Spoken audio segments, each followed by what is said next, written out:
Ny mofinaina isan'andro atolotry ny mpitandrina rakotina valina maoly.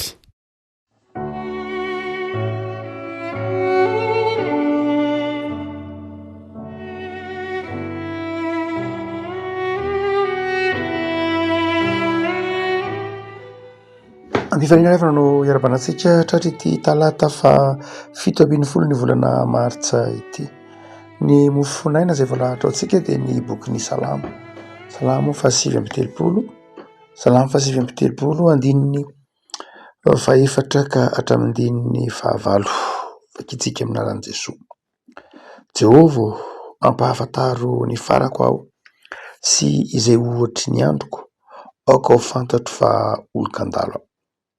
Indro efa nataonao vodivoam-pelantanana ny androko ary ny fiainako toy ny tsinotsinona eo anatrehanao. Zava-poana ihany tokoa ny olona rehetra na dia matanjaka aza. Aloka tokoa no fandehandehanan'ny olona. Zava-poana tokoa no hitabatabany miara ireny izy nefa tsy fantan'izay ho tompony izany. Ary ankehitriny, inona no andrasako tompo? Ianao no antenaiko.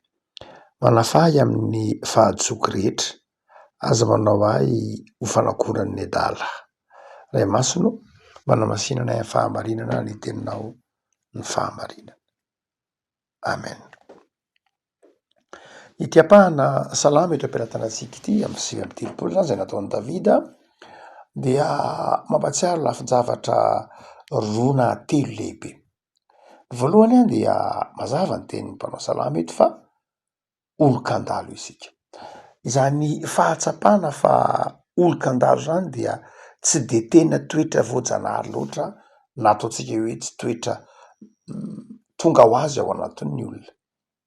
Ny fahatsiarovana fa olona mandalo dia Andriamanitra no manome izany fahatsapana izany ao anatin'ny olona. Satria ny fahatsapana fa olona mandalo dia fahendrena. Ny fahatsapana fa ny zavatra izay eo am-pelantanana dia tsy maharitra fa mandalo ihany dia fahendrena. Fiandohany ny fahendrena.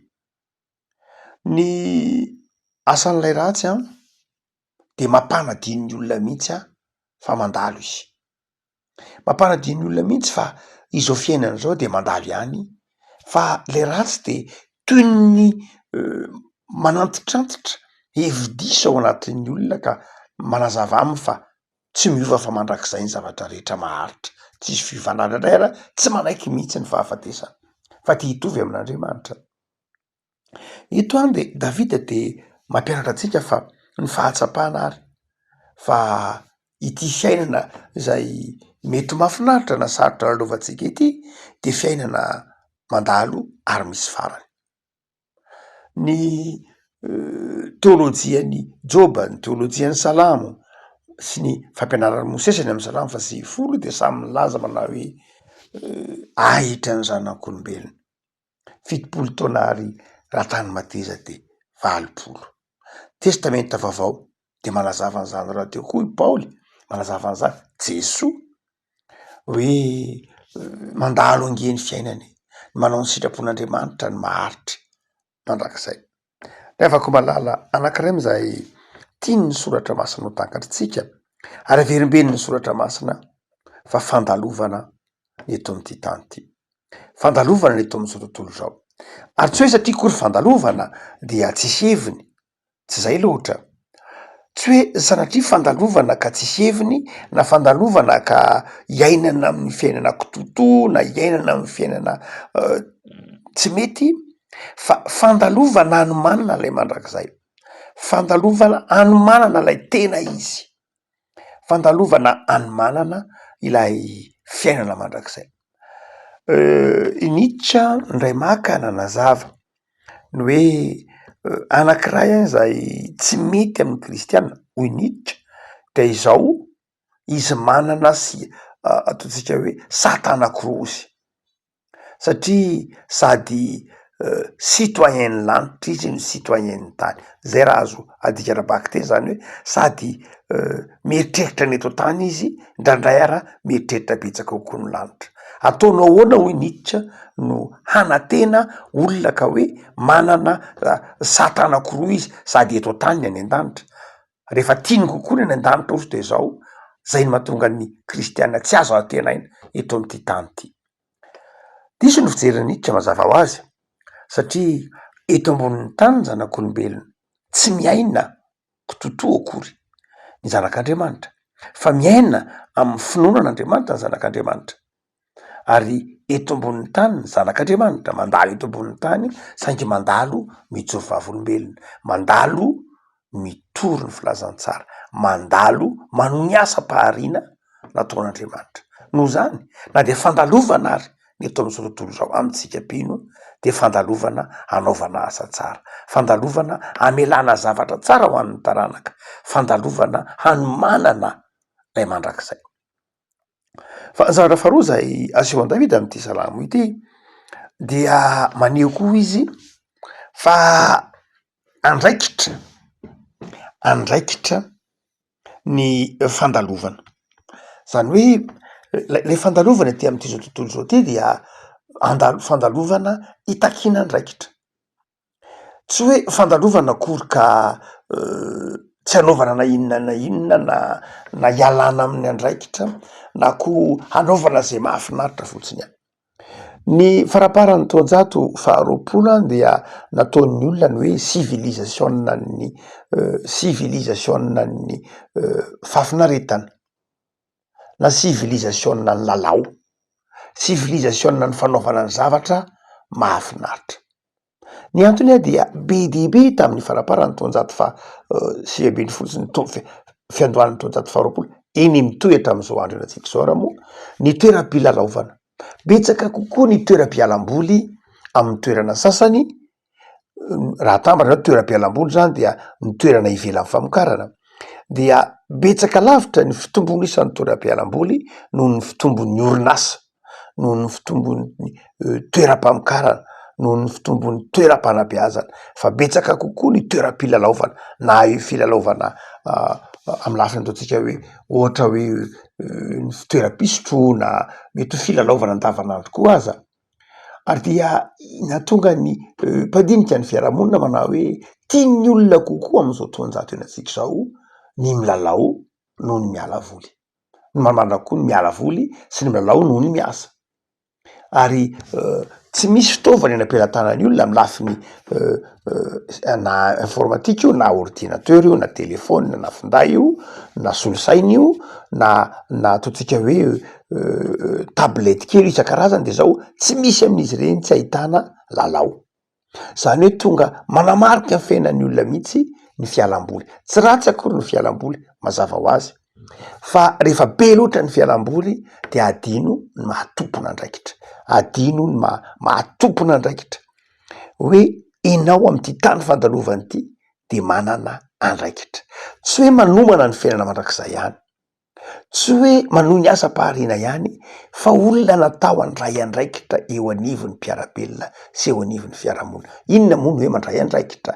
Andry akinana, andry aterana, andry zay ataontsika hoe ijoroana ka mitondra fandraisana didy, mitondra fahazavan-tsaina ho an'ny mpiarabelona ary manampy ny mpiarabelona am'izay zavatra nekena de fitaina. De afaka malala mandalo zay fiainana sy ny filana ny soratra masina fa ny manao ny sitrapon'Andriamanitra maharitra mandrakizay. Manao ny sitrapon'Andriamanitra de ataovy amin'ny fifaliana ny andraikitrao. Tsarovy fa olona tompona andraikitra fa tsy karazan'olona mpialangalana, tsy karazan'olona mandositra didy, tsy karazan'olona mifaly miresaka na mitanisa ny tsy fetezany zavatra fotsiny ihany ny mpino, fa olona mandray andraikitra am'izay mety ho tandrefy azy. Fa ny fahatelo sady farany amin'ity mofonaina ity dia fangatahana fanitsiana avy amin'Andriamanitra. Eto lay mpanao salamo de manaiky ho ahitsin'Andriamanitra amin'ilay tany fandalovana. Eo am-pandraisana andraikitra de zao tsy tanteraka sika, mety ho diso ny taminy am'ilay zavatra hampanaovina, zany hoe le zavatra asaina ataontsika tsy vitatsika araka ny tokony ho izy.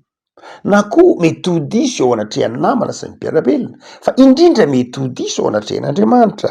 De hoy ny mpanao salama amin'ny andininy fahavalo, manafahy amin'ny fahadsoky rehetra. Zava-dehibe afaka malalany ny fahatsapan'ny olona fa manam-petra izy fa mety diso izy. Betsaka ny olona tsy manaikio diso, betsaka ny olona mieritreritra ny hoe tsy mety diso, na de atao raha hoe amin'ny maha olombelona azy de zao mety tsy ekeny zany mety tsy miteny izy hoe mety diso fa izao manamarotena, mahita zavatra lazaina mandrakariva, mahita zavatra namarinana ny tena mandrakariva, na dia efa nendrikendrehana ny namana azy io, na de fandengana azy io, na de filazana zavatra tsy marinareo de zao te hanamarotena mandrakariva. Eto ny mpanao salama de manafatra ny mpino fa ny toetra ny mpino de manaiky ho ahitsin'Andriamanitra, ary zany fanitsian'Andriamanitra any de manomboka eo amin'ny fampahafantaran'ny tompo atsika fa diso isika, fa mety diso isika, mety manota isika, mety manao ny tsy mety isika. Ny fahatsapantsika, ny fahadisotsika no ahafahantsika miaina amin'ny zavatra vaovao. Raha ohatra ka ny olona ny tsy manaiky diso na ny mpiarabelona ny tsy manaiky diso de zao tsy mety hiala amin'iny lalana diso iny mihitsy izy.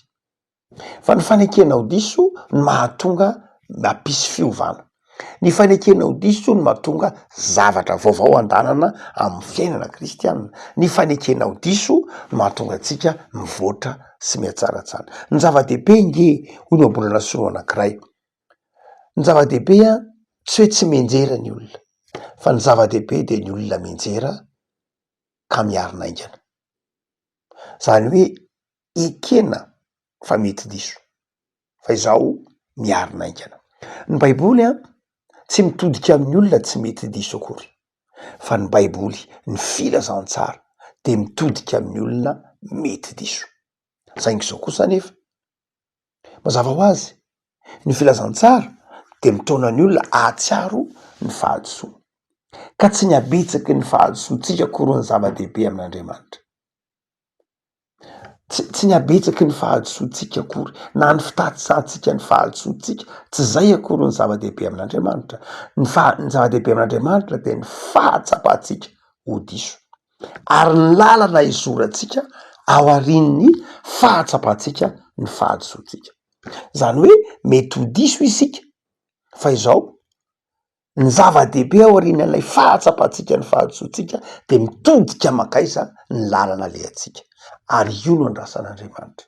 Ny andrasan'Andriamanitra de ny fanapahan-kevitritsika hoe hitodika aiza ny lalana alehantsika ao aorian'ny fahatsapantsika fa diso isika. Na inona ny fahadisoantsika tsy hany olana amin'Andriamanitra, fa ny hoe hitodika makaizitsika rehefa tsapatsika fa tsy mety ny fiainatsika. Davida amin'ity salamo zay eto am-pialatanantsika ity dia nitaona ny mpanompon'Andriamanitra rehetra, nitaona ny mpino rehetra, nitaona ny mpivavaka rehetra hitodika amin'Andriamanitra, hanaiky an'Andriamanitra, iona amin'Andriamanitra. Le afako mandalo ty fiainany ty, mandalo vetivety ihany. Ary mahatonga ny mpanao salama eto hoe ampahafantaro ny farako aho. Le teny hoe ampahafantaro ny farako aho de zao iadale matoateny, iadatasaina amina matoateny antsoina hoe ifil amin'ny teny hebreo, izay milaza hoe atao fantatro amoay didy, ataovy antondraharaha, ampahafantaro amazava mihitsy fa ndrao adiniko fa misy farany ny fiainako. Re afako niaza doronao fa misy farany, tsy hoe satria tsy mino ny olona fa misy ny farany de tsy misy ny farany. Raha ataovy hoe mandeha taxi be ianao, ao anatin'io taxi be de misy olona miteny manao hoe ty taxi be ty de tsisy terminus mihitsy, tsy hijanona mihitsy ty. Tsy ny fitenenany an'izany akory ny tsy hampisy ny terminus na ny fiafarany ny taxi be andehanana, tsia. Tsy ny fitenenany mihitsy manao ty de mandeha tsy mijanona no anafoana ny cahier de charge ny taxi be hoe mijanona tsika renany ery e taxi zany keo. Tsy ny fitabataba-ny olona hoe tsy misy ny farany, tsy misy ny fitsaran'Andriamanitra ny tsy hampisy an'izany akory, fa isy zany, misy ny farany. vetivety sy mielina amin'ny fiainana zanak'olombelona de miomana aza iaona amin'Andriamanitra ao. Hoy ny tenin'ny mpaminany Amosa, miomana iaona amin'Andriamanitra ao. Fa tsy maintsy misy iaona, tsy maintsy iaona amin'Andriamanitra isika. Fandalovana neto no zany raisiny andraikitrao hanao zavatra tsara, raisiny andraikitrao hilaza zavatra tsara, raisiny andraikitrao hamolavola zavatra tsara, raisiny andraikitrao hanaparitaka ny zavatra tsara, ny vaovao tsara de ny vaovao mahafaly. Fandalovana ny fiainana de zao meteza hitodika amin'Andriamanitra, meteza hahitsin'Andriamanitra ary ampitodika ny fiainanao ao am' Jesosy. Vavakisika Tompo am'zoranao zay noho ny amin'ny soratra masina izay mampatsiaro anay ny fandalovana ity am'ty tany ity. Soranao zay fa ahitsinao koa mba ahatsiaro fa ny antom-piainanay de manao zavatra tsara mijoro vavolombelona ary manome voninahitra anao amin'ny fiainana isan'andro, ao anatin'ny fanekena ihodiso, ao anatin'ny fanekena tsy tanteraka, ao anatin'ny fanekena mana-petra no isehon'ny voninahitra ao. Da io Tompo ity tontolo andronay ity, ho tontolo andro hanomezanay voninahitra anao. Aloka tokoa ny fandehandehanan'ny olona ho ny teninao. Fohy, mielina, vetivety. Saingy vetivety mahasaro-piaro anao, saingy vetivety iarahanay aminao ka manjary hanananay fiadanana amin'ny ankehitriny ary hanananay fiadanana any mandrakizay. Dia mampahirezana Tompo amin'ity tontolo andro ity mba hanana fifaliana sy faharetana amin'ny fanompony zahay ary hanana fanantenana mandrakariva ao amin'ny fahatsaranao Andriamanitra. Amindro fo zay Tompo ary amasino mandrakariva mba hanompona ianao. Amin'ny naman'i Jesosy Kristy mpamonjy. Amen.